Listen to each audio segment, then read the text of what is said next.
నమస్తే, welcome to కాలోజ్ TV. నిన్న ఉదయం 11:30 గంటల ప్రాంతంలో తీన్మార్ మల్లన్న కార్యాలయం ఏదైతే ఉందో క్యూ న్యూస్ మీడియా ఆఫీస్ పైన జాగృతికి సంబంధించినటువంటి కవిత అనుచరులు ఎవరైతే ఉన్నారో అక్కడికి వెళ్ళి చాలా పెద్ద ఎత్తున విధ్వంసం సృష్టించిన విషయం మనం అందరం కూడా నిన్నంతా కూడా చూసినాం. గతంలో ఎంపీ ధర్మపురి అరవింద్ ఇంటిపై కూడా ఏ విధంగా ఇదే జాగృతి కార్యకర్తలు చాలా పెద్ద ఎత్తున దాడులు చేసినటువంటి పరిస్థితి మనం చూస్తాం. అప్పుడు అధికారంలో వాళ్ళు ఉన్నారు. అరవింద్పై దాడి చేసినప్పుడు అప్పుడున్నటువంటి పరిస్థితుల్లో బీఆర్ఎస్ పార్టీ అధికారంలో ఉన్నారు. కవిత తండ్రి సీఎంగా, కవిత అన్న మంత్రిగా, బావ మంత్రిగా ఉన్నారు. సో అధికారం కోల్పోయింది, కానీ వాళ్ళ రౌడీయిజం మాత్రం బీసీల పైన అదేవిధంగా కొనసాగుతూ ఉంది. ధర్మపురి అరవింద్ ఎవరు? ఒక బీజేపీ నాయకుడు అయినప్పుడు కూడా ఒక బీసీ సామాజిక వర్గానికి సంబంధించినటువంటి ఒక ఎంపీ. ఇప్పుడు తీన్మార్ మల్లన్న ఎవరు? ఎమ్మెల్సీ, అదేవిధంగా బీసీ సామాజిక వర్గం సంబంధించినటువంటి ఒక వ్యక్తి. సో ఇద్దరు బీసీల పైన కవితకు సంబంధించినటువంటి జాగృతి, మరి అది జాగృతి అనాలనా లేకపోతే రౌడీ జాగృతి అనాలనా ఇంకేదనాలో వాళ్ళే చెప్పాలి. ఇక్కడ చాలా స్పష్టంగా గుర్తుపెట్టుకోవాల్సిన విషయం ఏంటంటే బీసీల పైన కవిత చేస్తున్నటువంటి దాడిని గతంలో అధికారంలో అప్పుడు చేసిరు, అప్పుడు పెద్ద ఎత్తున ఏం కేసులు కాలేదు. ఇప్పుడు అధికారం కోల్పోయిన తర్వాత కేసులు అయితేయా కావా అనేది కూడా కొంతమేర తెలియాల్సిన అవసరం అయితే ఉంది. తీన్మార్ మల్లన్న ఆఫీస్ పైన గతంలో ఇదే బీఆర్ఎస్ పార్టీ సంబంధించిన కార్యకర్తలు చాలా పెద్ద ఎత్తున దాడులు చేసి ఆయన పైన కొంతమంది ఎక్కడ సిబ్బంది ఎవరైతే ఉన్నారో క్యూని సిబ్బంది పైన హత్యాయత్నం కేసు పెడితే ఈరోజు నాన్ బెయిలబుల్ కింద వాళ్ళని అరెస్ట్ చేసారు తప్ప బీఆర్ఎస్ పార్టీ కార్యకర్తలు ఎవరిని కూడా అరెస్ట్ చేయలేదు. ఇది మొదటి పాయింట్. అప్పుడు బీఆర్ఎస్ పార్టీ అధికారంలో ఉంది. అదేవిధంగా మరి అప్పుడు బీఆర్ఎస్ పార్టీ దాడులు చేసిన వాళ్ళు ఎవరైతే ఉన్నారో వాళ్ళెవరిని కూడా కనీసం అరెస్ట్ చేసిన దాఖలాలు కూడా లేవు. సో ఇప్పుడు కూడా ఉంచే మాట్లాడాలి. ఇప్పుడు ఏం జరగబోతుంది అనేది కూడా తెలియాల్సిన అవసరం అయితే ఉంది. అయితే ఇప్పుడు ప్రస్తుతం చర్చ ఏం జరుగుతూ ఉంది అంటే ఈ రాష్ట్రానికి సీఎంగా ఉన్నటువంటి రేవంత్ రెడ్డి ఎవరి వైపు నిలబడబోతున్నాడు? తన ప్రభుత్వం మారడానికి కారణమైనటువంటి దానిలో ఒక వన్ ఆఫ్ ది రీజన్ అయినటువంటి తీన్మార్ మల్లన్న వైపు నిలబడబోతున్నాడా, లేకపోతే 10 సంవత్సరాలు ఈ తెలంగాణను మొత్తం కూడా విధ్వంసం చేసి అవినీతి అరాచక పాలనకు నియంత పోకలతో ఉన్నటువంటి కల్వకుంట్ల కుటుంబం వైపు, కవిత వైపు నిలబడబోతున్నాడా అనేది ఇప్పుడు ప్రధానమైనటువంటి చర్చ. సో దాని గురించి చాలా డీటెయిల్గా కొన్ని విషయాలు మీకు చెప్పదలుచుకున్న మిత్రులారా. అయితే రీసెంట్గా నిన్న పోలీస్ డిపార్ట్మెంట్ ఒక బ్రీఫ్ నోటు రిలీజ్ చేయడం జరిగింది. సో దానికి సంబంధించి డీటెయిల్గా మనం ఈ డీటెయిల్డ్ నోట్ చదివిన తర్వాత ఇప్పుడు ఈ రాష్ట్ర ప్రభుత్వం రేవంత్ రెడ్డి గారు, ఆయన కిందనే కదా హోంశాఖ ఉంది, ఆయనే ఎవరి వైపు నిలబడబోతున్నాడు అనేది ఒకసారి స్పష్టంగా మనం గమనిస్తే కనుక ఒకసారి చాలా క్లియర్గా చూడండి. ఇన్సిడెంట్ గురించి చెప్తా ఉన్నారు. 12వ తారీఖు సంబంధించినటువంటి అంశం, తీన్మార్ మల్లన్నకు సంబంధించిన అంశం గురించి మాట్లాడుతూ ఇక్కడ Kalvakuntla Kavitha founder of Telangana Jagruthi, a cultural wing of BRS party. Okay, బీసీలకు 42% రిజర్వేషన్ ఇస్తే కవిత ఎందుకు పండుగ చేసుకున్నది? బీసీలకు ఏమొస్తే నీకెందుకు? నీవేమన్నా బీసీవా? నీతో బీసీలకు కొంచెం పొత్తు ఉందా, మంచం పొత్తు ఉందా అనేది ఒక సామెత ద్వారా ఆయన చెప్పిండు. కానీ ఆ సామెత గురించి డీటెయిల్గా మాట్లాడితే చాలా విషయాలు ఉన్నాయి అలా. దాన్ని చాలామంది కూడా వివిధ రకాలుగా అర్థం చేసుకుంటూ ఉన్నారు. అది వాళ్ళ యొక్క మూర్ఖత్వంగా, వాళ్ళ యొక్క కావాల్సుకొని కవిత యొక్క పొలిటికల్ ఐడెంటిటీ క్రైసిస్లో ఉంది కాబట్టి ఆమె ఈ యొక్క అంశాన్ని వాడుకోవాలని దానిలో ప్రయత్నం చేస్తే చాలా స్పష్టంగా మేమైతే చెప్పగలం. ఇక్కడ చూడండి, resenting the above comments today 13th రోజు 11 గంటల ప్రాంతంలో దాదాపు 25 నుంచి 30 మంది తెలంగాణ జాగృతి సంబంధించినటువంటి కార్యకర్తలు క్యూ న్యూస్ ఆఫీస్కి వెళ్ళి తీన్మార్ మల్లన్న పైన, అదేవిధంగా అక్కడ ఉన్నటువంటి సిబ్బంది పైన దాడి చేసి ఆ యొక్క దాన్ని రక్తపాతం సృష్టించి చాలా స్పష్టంగా అర్థమవుతుంది. In this scuffle some members of the both sides sustained bleeding injuries. Okay, both sides కూడా ఇంజరీస్ అయినాయి. So in the mean time Teenmar Mallanna's PSO fixed 6 rounds into the air. So 6 రౌండ్లు కాల్చడం జరిగింది అని చెప్పి చాలా స్పష్టంగా చెప్పడం జరిగింది. సో ఈరోజు నిన్న కనుక గన్మెన్లు ఆ 6 రౌండ్లు కాల్చకపోతే ఖచ్చితంగా అక్కడ తీన్మార్ మల్లన్న ఎమ్మెల్సీ పైన విపరీతమైన దాడి జరిగేది. అది ప్రజాస్వామ్యానికి, ముఖ్యంగా రాజ్యానికి, పెద్ద రాజ్యాంగానికి పెద్ద ఎత్తున ఇబ్బంది కలిగే అంశంగా కనబడేది. ఈరోజు గన్మెన్లకు గన్లు ఎందుకు ఇస్తారండి? ఆట ఆడుకోవడానికి ఇస్తారా? ఈ పోలీస్ డిపార్ట్మెంట్ ఎవరైనా సెక్యూరిటీ కల్పించాలి. ఆయన పైన ఏమైనా దాడి జరిగినప్పుడు ఆ యొక్క గన్లను ఫైర్ చేయాలని చెప్పేసి గన్స్ ఇచ్చారు. పోలీస్ డిపార్ట్మెంట్ కానీ ప్రభుత్వం కానీ ఊరికనే ఆ గన్మెన్లకు గన్లు ఎందుకు ఇస్తుంది? ఎందుకు ఇచ్చింది? మరి ఇవ్వద్దు కదా. ఇచ్చినప్పుడు వాడతారు. సో ఇప్పుడు ఏం చేశారు? డీజీపీకి రిపోర్ట్ చేసేసి, దాని మీద ఎంక్వైరీ చేసేసి, డీజీపీకి రిపోర్ట్ చేసేసి వాళ్ళని ఇమీడియట్గా ఆయనకు తీన్మార్ మల్లన్నకు సంబంధించినటువంటి గన్మెన్లను వాళ్ళిద్దరిని తొలగించేసి ఇప్పుడు వాళ్ళని డీజీపీ కార్యాలయానికి అటాచ్ చేసినట్టుగా చాలా స్పష్టంగా ఇంతకుముందే నిర్ణయం తీసుకున్నట్టుగా తెలుస్తూ ఉంది. సో అంటే వాళ్ళకు పనిష్మెంట్ ఇస్తున్నారా? వాళ్ళు నిజంగా ఆ డ్యూటీ వాళ్ళు అనుకున్న డ్యూటీ చేశారు. ఈరోజు అంత పెద్ద విజువల్ చూస్తే కనబడతలేవా? మారణాయుధులు పట్టుకొని ఆ యొక్క రౌడీలు మొత్తం పెద్ద ఎత్తున క్యూనిస్ కార్యాలయంపై దాడి చేస్తూ ఉంటే ఆయన కాపాడేటువంటి బాధ్యత ఈరోజు విధి ఆ యొక్క కానిస్టేబుల్ అది. వాళ్ళు అదే చేసారు కదా.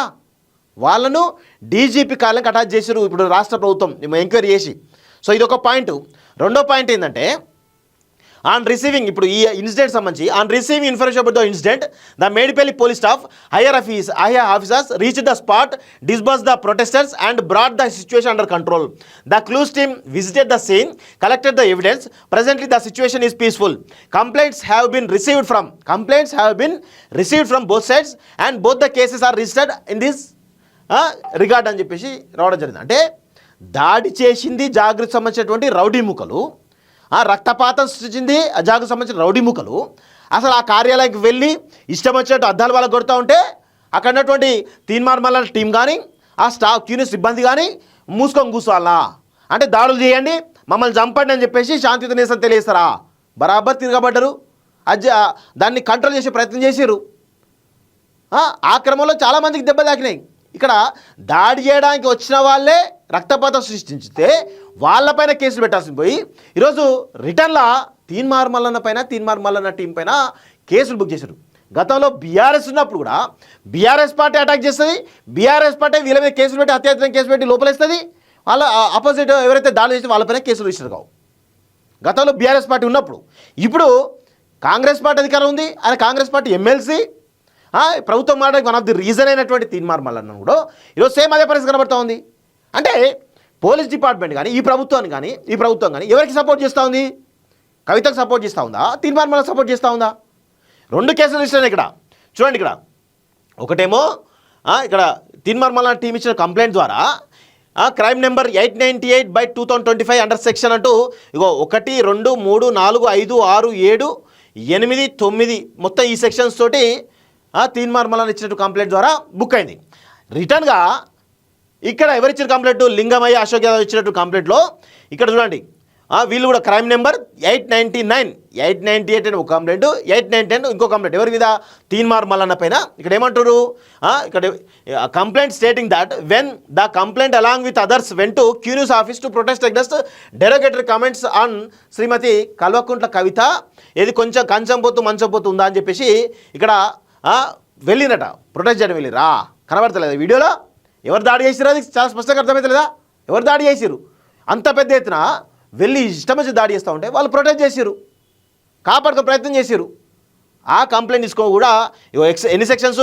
1, 2, 3, 4, 5, 6, 7, 8, 9, 10, 11, 12, 13, 14, 15 సెక్షన్ల కింద కేసు పెట్టిరు.